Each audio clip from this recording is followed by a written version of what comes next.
कि हनुमान जी को ही पकड़ लिया, बोला चोर की तरह कहाँ घुस रहा है। पर हनुमान जी की वाणी में इतनी शक्ति थी, कर्मचारी बदल गया। रावण ने जिसको सिक्योरिटी ऑफिसर रखा था सबसे बड़ा, और वही जाकर मिल गया हनुमान जी से। अब बेचारा बचेगा भी कैसे। और वही श्री कृष्ण उद्धव जी को कह रहे हैं कि उद्धव, ये जितना योग यज्ञ हवन, जितने प्रकार के अनुष्ठान तुम देखते हो, व्रत, इन सब में भी उतना सामर्थ्य नहीं है। अर्जुन के साथ जो कन्वर्सेशन है वो गीता का, वो अंतिम नहीं है। अंतिम गीता उद्धव के साथ है भगवान का।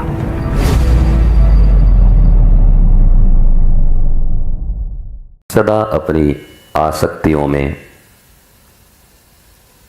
बंधनों में बंधा हुआ दुखी होता रहता है।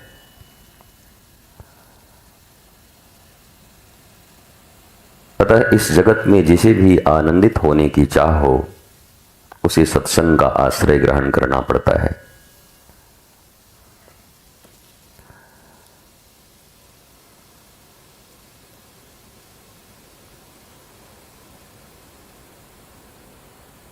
बाकी सब चीजें एंटरटेनमेंट की तरह हैं, जो कुछ समय के लिए आपको एंटरटेन करेंगी, पर पुनः आप वहीं लौटकर पहुंच जाएंगे। पर सत्संग आपके भीतर ज्ञान का दीप जलाती है। उस ज्ञान प्रकाश में जितने भी अंधकार हैं, समस्याएं हैं, वो सब मिट जाती हैं।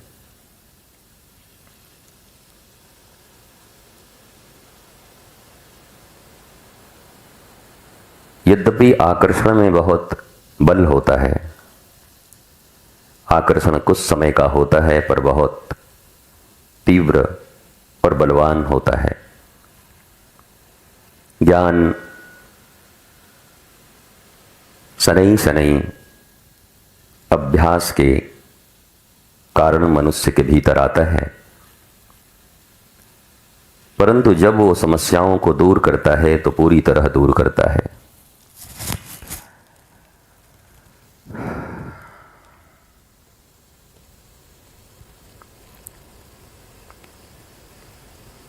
और मनुष्य को कोई टेम्पररी रेमेडी नहीं चाहिए, उसे परमानेंट रेमेडी चाहिए। और वो शास्त्र, संत और ईश्वर की वाणी से ही संभव है।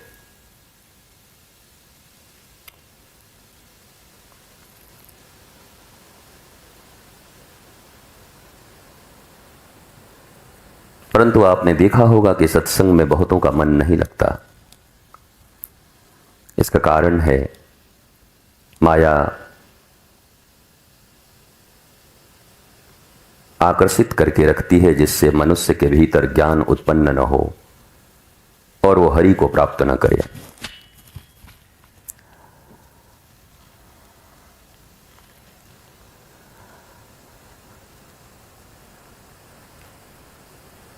परंतु जो मनुष्य अपने जीवन में संपूर्ण आनंद और आह्लाद की चाहना रखता है, वो अन्य किसी भी वस्तु से संतुष्ट नहीं होता।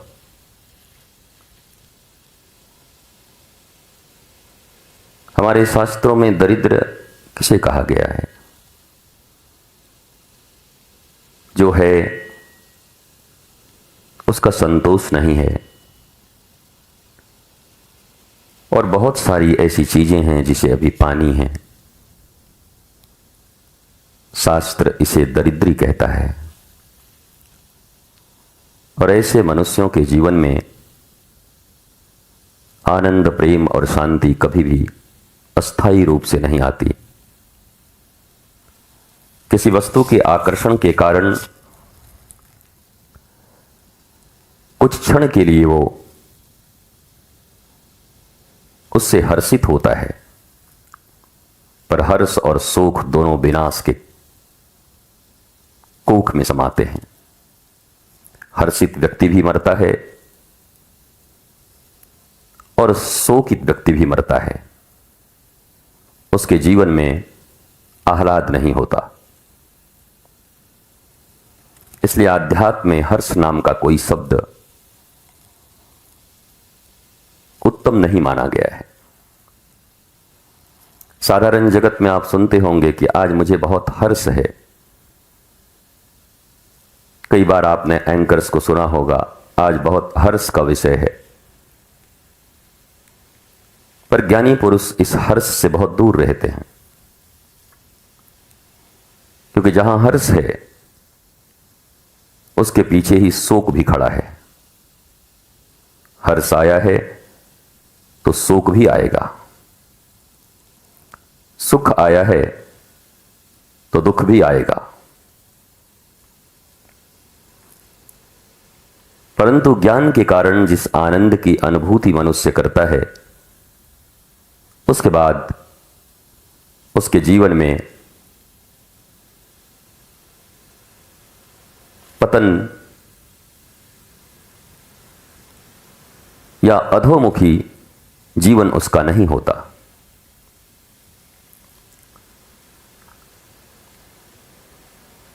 अतः जिन्हें जीवन में सचमुच आनंद चाहिए, उन्हें आकर्षणों से दूर रहना होता है।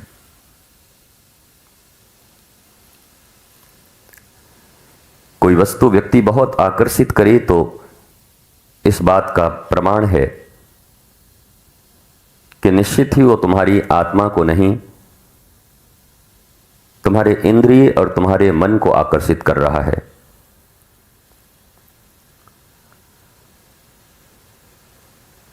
इंद्रियां कभी तृप्त नहीं होती, और मन के विषय में कहा गया, माया मुई न मन मुआ मर मर गया शरीर।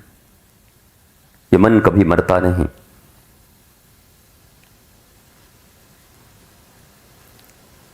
जब तक ज्ञान की पूर्ण ज्योति, आत्म ज्योति, आत्मदीप नहीं जलती, तब तक इस मन के नित्य नए नए डिमांड होते हैं,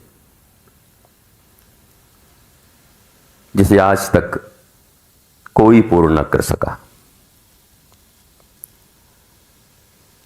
धार्मिक दृष्टिकोण से देखें तो भगवान श्री राम के पिता दशरथ जी भी पूर्ण कर सके, फिर हम तो साधारण मनुष्य हैं। अतः मन, बुद्धि और इंद्रियों के वश में आकर लिया गया कोई भी निर्णय मनुष्य को दुखी करता है। निर्णय आत्मिक होना चाहिए।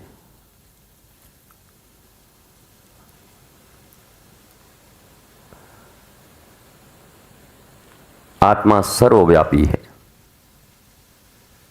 वो शरीर के अंदर नहीं रहती। शरीर इतना लार्ज नहीं है, इतना बड़ा नहीं है कि उसके अंदर आत्मा आ जाए।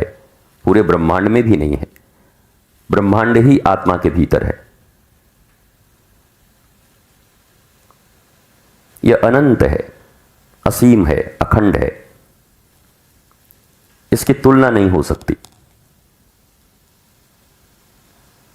इसी अनंत, अखंड, असीम से मिलन को परमानंद कहते हैं। वैसे तो आनंद ही स्थिर है, परंतु आध्यात्म में परमानंद शब्द भी है, अर्थात ऐसा आनंद जिसके बाद अन्य किसी भी शोक इत्यादि का कोई स्थान नहीं है। जीते जी इसके लिए ही कर्म करना चाहिए, बाकी सब कर्म तुम्हारे जल जाएंगे, मिट जाएंगे। किसी मतलब का और मूल्य का ना होगा। बड़ी परेशानी से पाओगे, पर घंटों में ऊब जाओगे,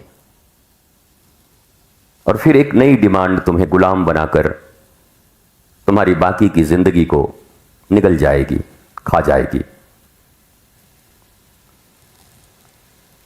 बचपन से लेकर आज तक जिन लोगों ने अपने जीवन का अवलोकन किया हो, ऑब्जर्वेशन, वो इस बात को समझ सकते हैं किसी दूसरे का ज्ञान सुनकर के मत मानो, पर स्वयं बचपन से तुमने क्या क्या किया वो याद करो। कब कब तुम्हारी क्या डिमांड थी, उसके लिए कितने पापड़ बेले तुमने। नहीं मिला तो दुख, और मिला भी तो उसका सुख कब मिट गया तुम्हें पता भी नहीं। अब वो बोझ बन गया, अब वो कांटा चुभ गया हृदय में, वो कांटा निकलता नहीं। कामना, डिजायर, ये सब कांटे हैं। मनुष्य के पांव और हाथ में एक कांटा गड़ जाए और न निकले तो कितनी तकलीफ होती है। कभी मक्का खाओ या कुछ ऐसी चीजें खाओ जो दांत में अटक जाए, भले रबड़ी खाओ, रसगुल्ला खाओ, पर जीभ बेचारी परेशान रहती हो। जब तक न निकले तब तक उसको चैन नहीं आती। न रबड़ी का स्वाद आता, न रसगुल्ले का आता, न पेट भरा कुछ समझ में आता, वो लगा रहता है। कोई पूछे क्या हो रहा है, अरे पता नहीं क्या, बहुत अनईजी फील हो रहा है। दांत के मसूड़े में एक छोटा सा कांटा हो तो इतनी तकलीफ देती है, कुछ भी अच्छा नहीं लगता। जरा सोचो, जीवन में कामना, वासना और इच्छाओं के कितने कांटे तुम्हारे हृदय में गड़े हुए हैं। काश कि तुम्हारे पास भी कोई ऐसा चीज होता, एक्सरे या एमआरआई की तरह, कि तुम अपने हार्ट को देख पाते कि इतना प्यारा सा हार्ट, दिल, हृदय कोमल, और उसमें कितने कांटे गड़े हैं। लहूलुहान है वो, रक्त रिश्ता है वहां से। जब सत्संग में जाते हो तो महापुरुष की वाणी से कभी एक दो चार कांटे निकलते हैं तो तुम्हें बड़ा आराम मिलता है। कहते हैं आज मुझे बहुत अच्छा लगा, क्योंकि उन हजारों कांटों से दो चार कांटे निकल गए, दर्द कुछ कम हुआ।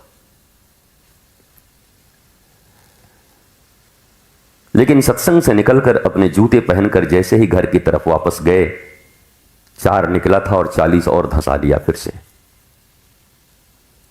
और फिर वही दर्द, वही कठिनाइयां, वही कष्ट। इसलिए जीवन एक यज्ञ है, मुक्ति का यज्ञ, कि जब तक इन कांटों को निकाल न दें, एंड पैरेलली, ऐसा नहीं कि एक टैप से वाटर नल से गिरता हो, नीचे एक पात्र रखा हो, जितने फोर्स से पानी आता है उससे ज्यादा छेद तुम्हारे पात्र में है, वो निकल जाता है। तुम कहते हो इतना तो पानी भर रहे हैं फिर भी संतुष्टि नहीं मिल रही, जरा छेद की ओर भी तो देखो, वो कब बंद करोगे? वहां तो टिकता ही नहीं कुछ। तो हमारी ऐषणा, तृष्णा और वासना की इतनी छिद्र हैं, द अनलिमिटेड डिजायर्स, कि चाहे जितने भी छोटे छोटे अपने तुम शौक पूरे कर लो, छोटी छोटी इच्छाओं की पूर्ति कर लो, पर इच्छाओं की एक लंबी फेहरिस्त लगी है, कितना पूरा करोगे? कभी कभी रावण के विषय में सोचता हूं। हम तुम आजकल जो गोल्ड मैन कहे जाते हैं, वो मुश्किल से ऐसे खूब मोटा ऐसे चेन पहनते हैं, कोई ऐसे हाथों में, कोई ऐसे एकदम बाघ का नाखून ऐसे लगा के ऐसे हंसते हुए आदमी देख के जब क्या बात है, 10, 20, 30, 40 तोला तो लगता है शरीर पे ही सोना रखा है।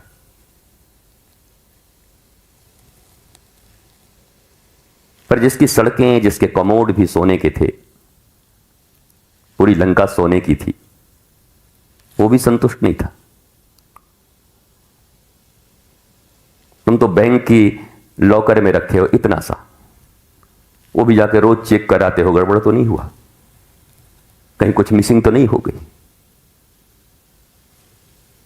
2 आने की जो छुछिया थी वो गई तो नहीं कहीं छुछिया।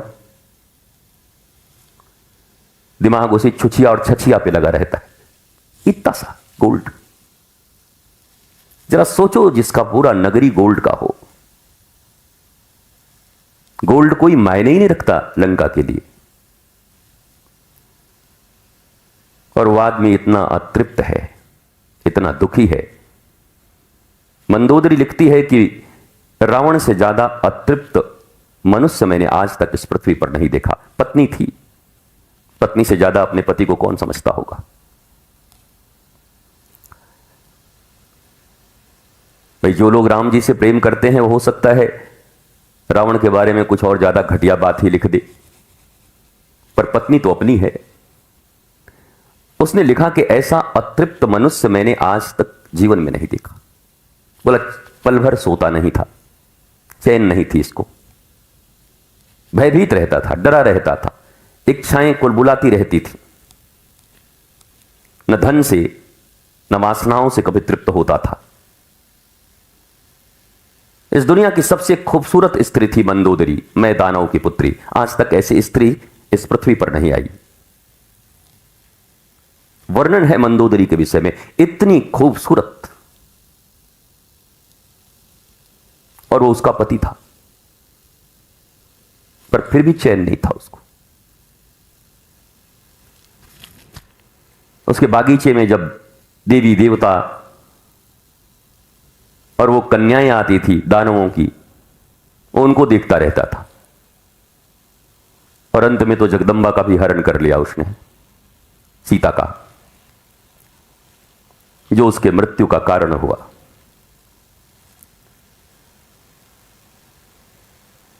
ऐष्णा और वासना रुकेगी तो आज और अभी कल कभी कुछ नहीं रुकता।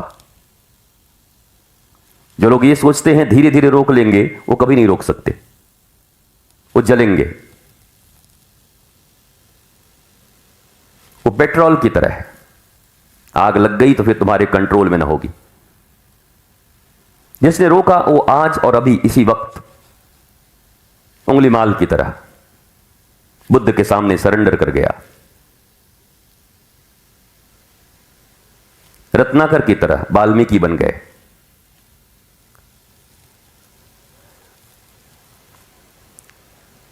लंका की सबसे बड़ी विदुषी, विद्वान और बलशालिनी लंकिनी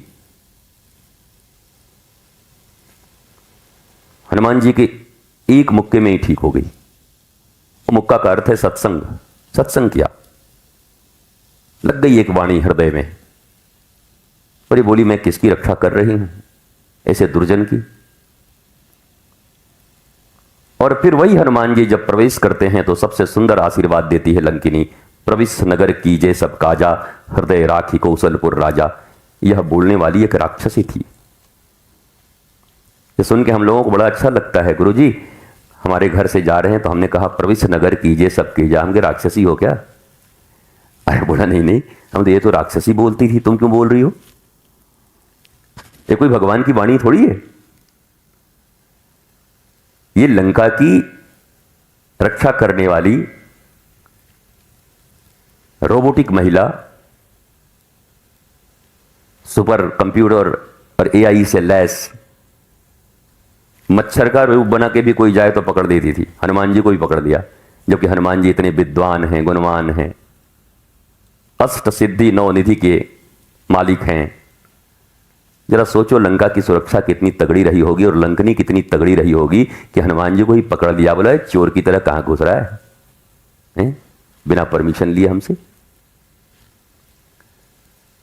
पर हनुमान जी की वाणी में इतनी शक्ति थी कि उसकी सारी वासना, ऐष्णा, तृष्णा, इच्छाएं मिट गई, और जिसको अब शत्रु समझ रही थी उसी को आशीर्वाद दे रही है कि प्रविश नगर कीजिए सब काजा, जाइए जाइए जाइए, कौशलपुर राजा को अपने हृदय में रखिए और इस दुष्ट से, इस लंका को और इस पृथ्वी को मुक्त कराइए। कर्मचारी बदल गया। रावण ने जिसको सिक्योरिटी ऑफिसर रखा था सबसे बड़ा, और वही जाकर मिल गया हनुमान जी से। अब बेचारा बचेगा भी कैसे? इसलिए जीवन में चोट लगती है। जब ये बातें लोग सुनते हैं तो कुछ लोगों को चोट लगती है, जो बदलना चाहते हैं उनको थोड़ी चोट लगती है,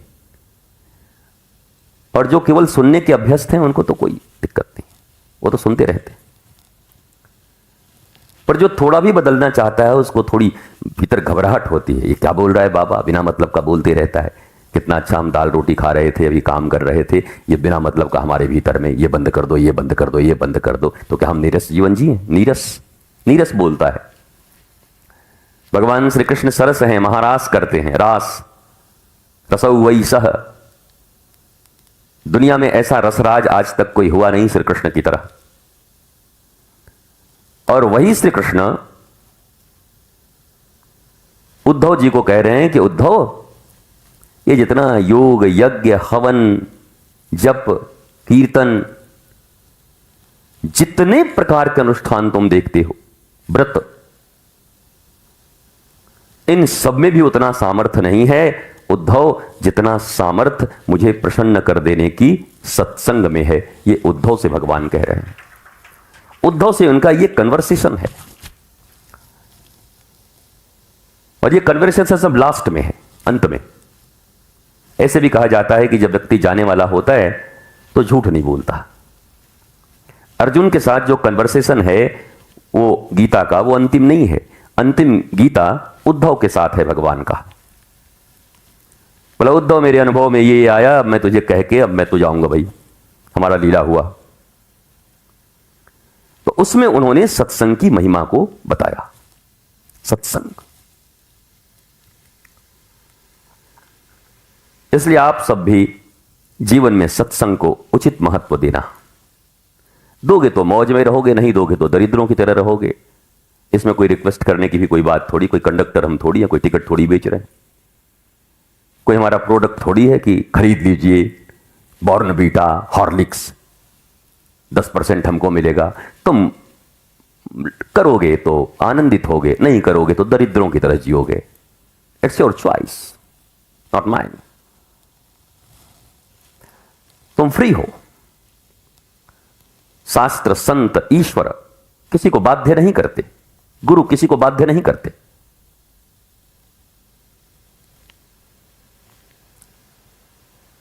उनकी वाणी किसी को बाध्य नहीं करती, ए तुमको मानना ही पड़ेगा। No no no no, it's universal truth, you may or not, it's your choice.